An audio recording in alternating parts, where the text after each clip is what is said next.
তারা আমরা আতঙ্কে পুলিশের উপর করে এই দেশটাকে আমরা ঠিক করতেছি। আমরা যখন দেশ সংস্কার করতেছি অরাজনৈতিক ভাবে, আপনারা তখন রাজনৈতিক দলের নেতাকর্মীদের নিয়ে এখানে কি করতেছেন? আপনার এই প্রশাসন লিয়াজু ভিত্তিক প্রশাসন, এই প্রশাসন যদি ভবিষ্যতে থাকে আমরা আশা করতেছি আমরা সাধারণ ছাত্র সমাজ আবারও একই ঘটনার সম্মুখীন হব। আমাদের উপর আবার গুলি চালাতে পারেন।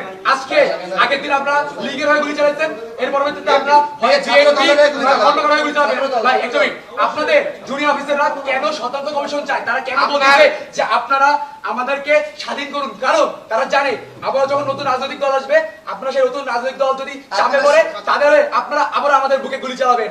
আপনারা যে গুলি চালাবেন না, এর গ্যারান্টি কি আমাদের দিবেন? কোন ছাত্রের উপরে, কোন জনতার উপরে, নিরাপদ জনতার উপরে, কোন মিছিলের উপরে যে গুলি চলবে না, মিছিল মিটিং যে স্বাধীনভাবে হবে, এর কোনো গ্যারান্টি আছে?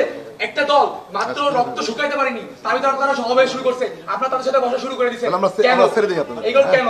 আপনারা জবাব দিয়ে দেন।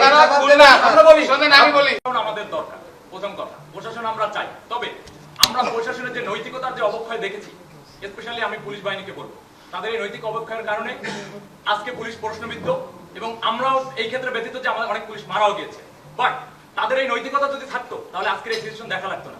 তবে আমরা কোনো রাজনৈতিক দলকে এখানে প্রমোট করার জন্য আমরা ছাত্র সমাজ এখানেও আসি এবং সারা বাংলাদেশ আন্দোলন, আমরা নিরপেক্ষতার ভিত্তিতে আমরা এই সরকার গঠন করতে চাই।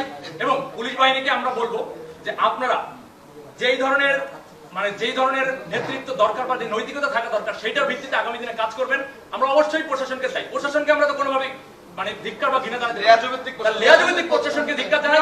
এট দ্য সেম টাইম আমরা চাই যে প্রশাসনিক কয়েকজন কর্মকর্তার জন্য যে পুরো ডিপার্টমেন্টকে বরখাস্ত করতে হবে বা ডিপার্টমেন্টকে আমরা নিন্দা জানাবো সেটা না।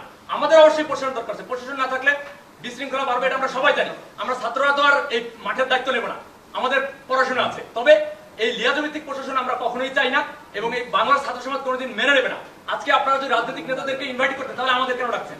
আমরা তো কোনো রাজনৈতিক নেতার আন্ডারে আমরা কোনো আন্দোলন করিনি। এই আন্দোলন কি কোনো আন্দোলন আমরা যেটা চাইবো যে আচ্ছা, আমরা সংক্ষিপ্ত করে